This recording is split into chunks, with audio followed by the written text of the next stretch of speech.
주님께서 여러분과 함께 루카가 전한 거룩한 복음입니다.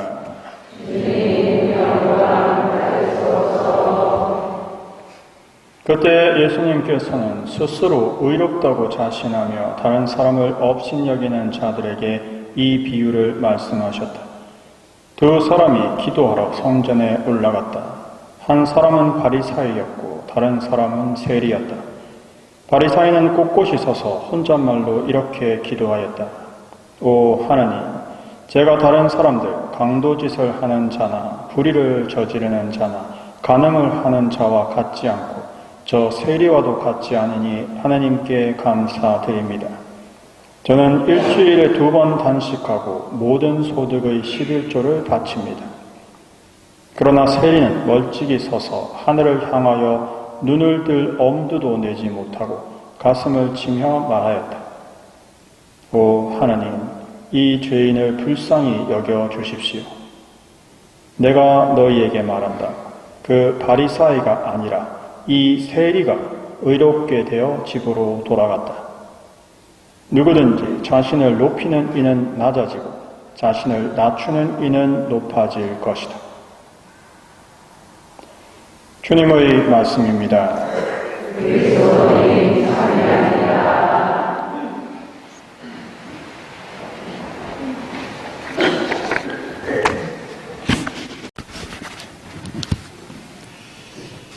오늘 예수님께서 자신을 높이는 이는 낮아지고 자신을 낮추는 이는 높아질 것이다 라고 말씀을 하십니다.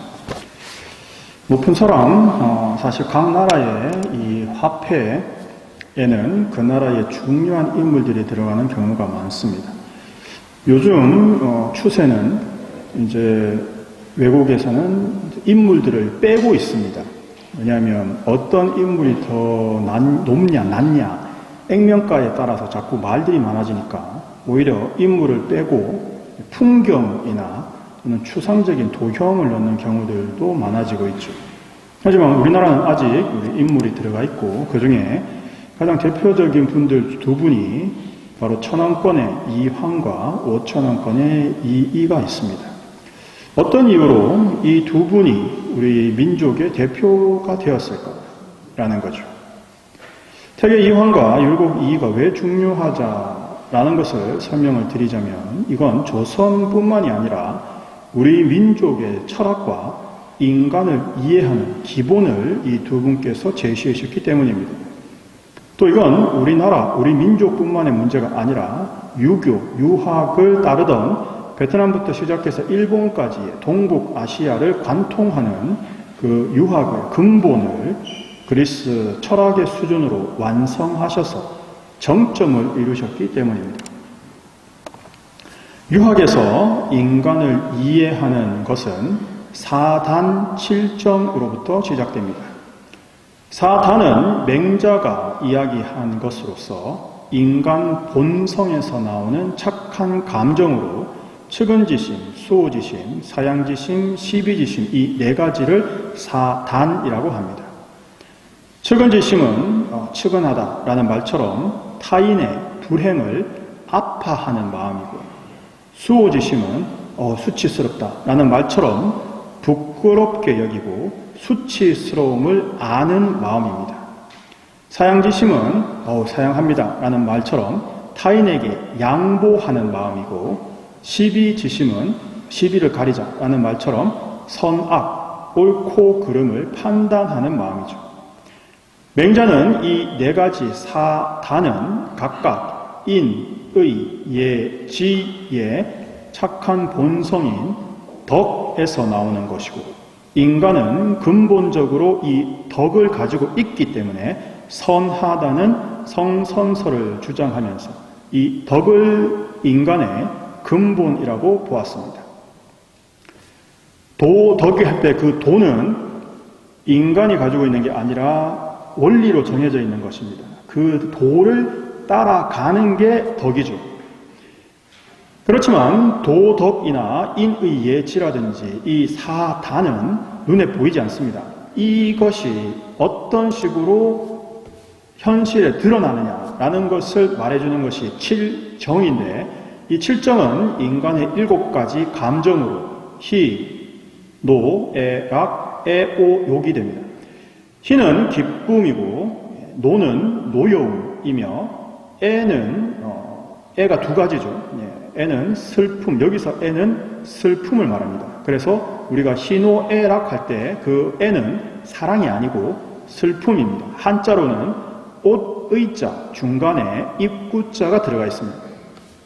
옷에 구멍이 나면 슬프죠. 그래서 슬픔이다.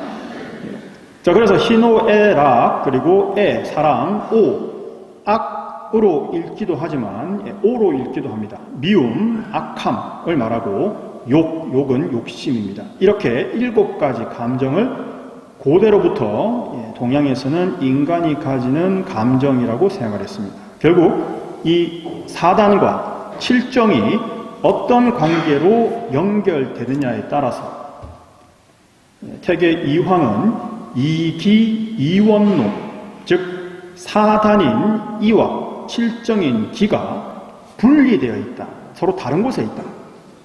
즉 도와 덕이 다르게 있다고 보는 거죠. 원리인 이와 현상인 기, 즉 눈에 보이지 않는 이 이가, 내가 드러나는 나의 감정, 희노애락, 이 기에와 상호작용을 하는데 원리인 이가 더 중요하기 때문에 이를 중심적으로 본 겁니다.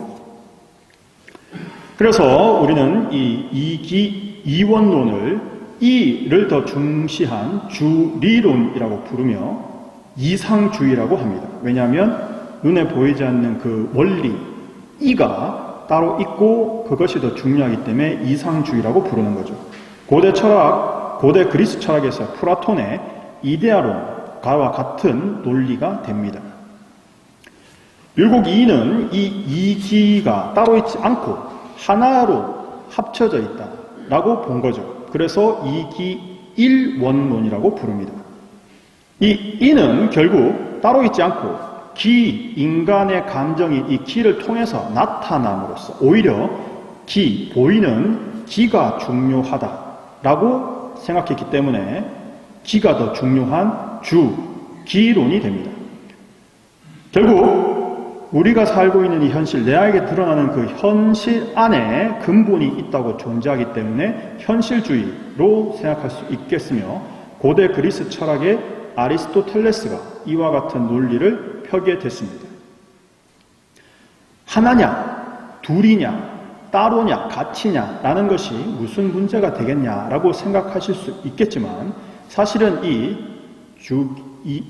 이기일원론과 이기이원론의 차이가 정치 철학과 합쳐지면서 임금과 신하가 각각 다른 원칙에 따라서 움직이느냐, 아니면 임금과 신하가 하나의 원칙으로 움직이느냐에 따라서 권력이 작동하는 원리에 실제적으로 영향을 주게 되었습니다. 따라서 이기이원론, 즉 임금과 신하는 서로 다른 원리에 따라서 움직인다라고 봤던 조선 초기에는 신하들이 왕에 대해서 특별한 것을 하지 않았습니다.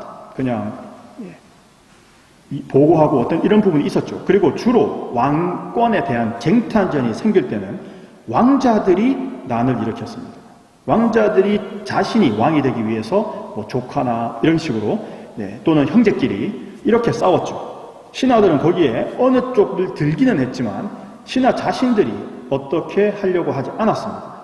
하지만 이기일원론, 즉 임금과 신하의 원리가 다르지 않다, 같다라고 본 조선 후기에는 신하들이 오히려 왕의 정통성을 우리가 바로 잡아야 한다라고 주장을 하면서 정통적이지 않는 왕을 자신들이 갈아치우는 정변이라든지 상대 진영을 숙청하는 사화들이 여러 번 발생하게 됩니다.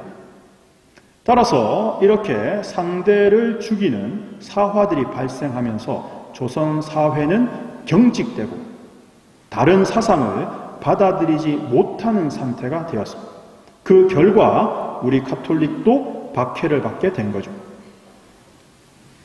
따라서 이렇게 본다면 결코 이기이원론이냐 이기일원론이냐는 것이 단지 학문적인 문제가 아니라 실제 생활에 영향을 준다라는 겁니다.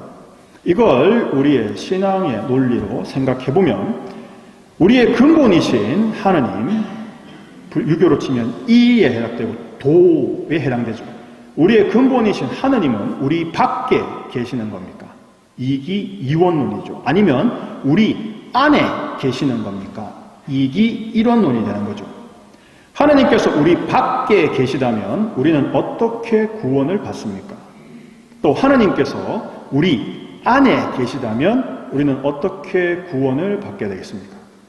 이 차이가 그저 말장난처럼 느껴지셔도 절대 그렇지 않습니다.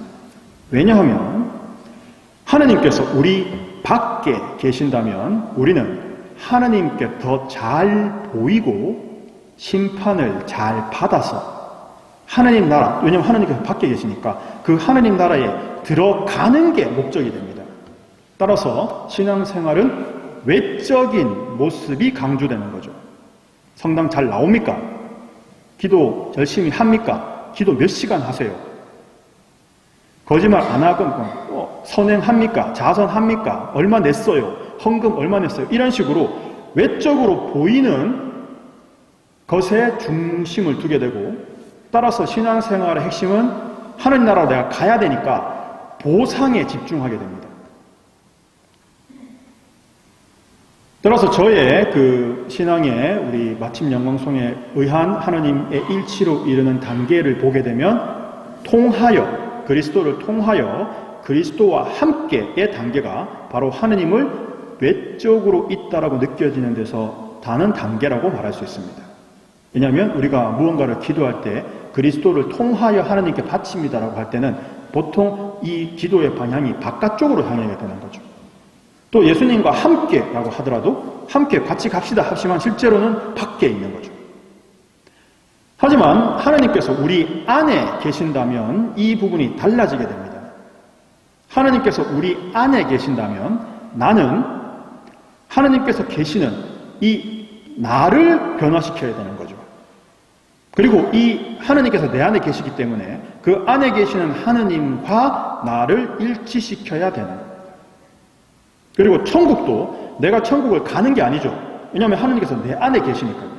따라서 내가 천국이 되어야 되는 거죠.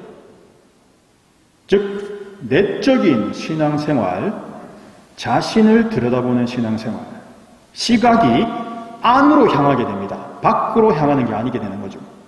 내 안에 계시는 주님께 집중을 하게 되고 나 자신을 변화시키는 데 집중을 하게 됩니다.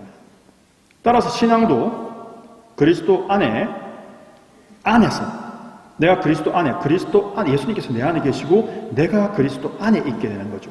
그리고 하느님과 내가 일치를 이루는 것에 핵심을 두게 됩니다. 따라서 하나님께서 밖에 계시느냐 하나님께서 내 안에 계시느냐의 이 차이가 신앙의 시작, 진행, 완료 모든 부분이 완전히 달라지는 결과를 낳게 됩니다. 따라서 오늘 복음에 비추어서 생각해보면 바리사이 외적으로 보이는 것에 중심을 맞추면서 하느님 또는 사람들에게 내가 어떻게 보이느냐에 대한 것을 집중하면서 거기에 기도를 합니다. 저는 이것도 안 했고 단식을 일주일에 2번씩이나 하고 11조를 내고 이렇게 기도하는 거죠. 어떻게 보이고 내가 이러한 자격, 이런 보상을 받을 만한 존재입니다. 외적인 부분에 치중합니다. 하지만 세리는 내적으로 자신에게 중심을 맞추면서 하느님께서 내 안에 계시기에 저는 부당한 죄인입니다라고 고백을 하는 거죠. 즉 세리는 내면 안에 신앙으로 내적인 신앙의 사람이 어떤 겁니다. 즉 내적인 신앙이냐 외적인 신앙이냐에 따라서 근본적인 차이를 가져오는 거죠. 그럼 우리는 어떤 신앙을 가져야 합니까? 예수님께서 우리가 가지기를 원하셨던 신앙은 어떤 것입니까? 라는 걸 보게 되면 우리는 그것을 잘 배울 수 있습니다. 예수님께서 복음을 통해서 우리에게 끊임없이 가르치셨던 신앙의 핵심은 세례를 받아라. 세례를 받고 우리가 성령을 받게 되면, 즉 하나님을 받게 되면 하나님께서 우리 안에 머무십니다. 그래서 우리는 우리 자신을 성령의 궁전이 된다라고 표현했습니다. 즉 하나님께서 내 안에 머무시는 궁전이 되어야 되는 거죠. 또 미사를 통해서 성체를 받아 모시면 예수님께서 우리 안에 머무르시게 됩니다. 따라서 내가 예수님을 모시고 있는 감실이 되어야 되는 거죠. 결국 우리 모두는 하나님께서 우리 안에 계시고 이미 또 우리 안에 계시고 싶다라는 하나님의 강력한 사랑의 외침을 기억해야 되고 그것을 원해야 되고 그것을 고백해야 하는 것입니다. 즉 예수님의 십자가 죽음은 우리를 천국으로 끌고 가기 위해서 죽으신 것이 아니고 우리 안에 하나님께서 계실 수 있는 자리를 마련하고 우리가 하나님을 모실 수 있는 자격을 얻게 해주시기 위해서 죽으신 것이 되는 거죠. 따라서 예수님의 십자가 죽음을 받아들이는 회개라는 것은 내 안에 하나님을 모실 자리를 만들고 기꺼이 하나님께서 내 안에 계시기를 원하는 사람이 된다는 뜻입니다. 하지만 하나님께서 우리 안에 계시기에는 우리가 너무나 부당하기 때문에 부족하기 때문에 우리는 세리의 기도를 바쳐야 하는 거죠. 이 놀라운 선물과 이 놀라운 은총에 대해서 우리는 첫 번째 감사를 드려야 됩니다. 그리고 두 번째 더욱 자신을 낮추고 이렇게 부당하고 부족한 인간인 저에게 오시는 하나님을 생각하면서 겸손해져야 되는 거죠. 그리고 그런 우리 안에 오시기를 원하는 하나님의 뜻과 그 사랑에 자신을 맡기는 봉헌을 해야 됩니다. 그리고 하나님께서 우리 안에 오셨기 때문에 하나님의 그 사랑과 하나님의 그 뜻에 따르려고 하는 순명이 필요하고 그리고 내 안에 오신 하나님만을 모시고 하나님만을 원하는 순결이 필요하게 됩니다. 즉 내면적인 신앙의 삶은 감사하고 겸손하고 자신을 봉헌하며 하나님 말씀에 순명하고 하나님만을 원하는 순결의 삶을 사는 것이 회개한 사람의 삶이 되는 거죠. 이 모든 선물은 오직 하나님께서 원하셔서 하나님의 뜻으로 예수님을 통해 우리에게 주어진 선물임을 기억하고 감사하며 기꺼이 받기를 원합시다. 이게 중요한 부분입니다. 내가 그렇게 원해야 합니다. 하나님께서는 그걸 우리에게 가르치고 우리가 간절히 하나님께서 우리 안에 머무르시기를 청하기를 원하시는 거죠. 따라서 우리는 기억해야 됩니다. 예수님께서 복음 마지막 구절로 내가 세상 끝날까지 언제나 너희와 함께 있겠다라고 말씀하셨던 거죠. 이 함께는 그냥 우리 옆에 이렇게 계신다는 뜻이 아닙니다. 예수님께서 우리 안에 들어오기를 원하셨다는 거죠. 따라서 우리의 신앙의 단계는 드디어 그리스도와 함께의 단계에서 이제는 드디어 그리스도를 우리 안에 모시고 하나님을 우리 안에 모시게 되는 그리스도 안에서의 단계로 발전되게 됩니다. 정말 하나님께서 우리 안에 함께 언제나 계시고 싶어 하시는 그 사랑을 기억하며 주님께서 우리 안에 오시길 기꺼이 청하고 원하는 자녀들이 됩시다. 아멘.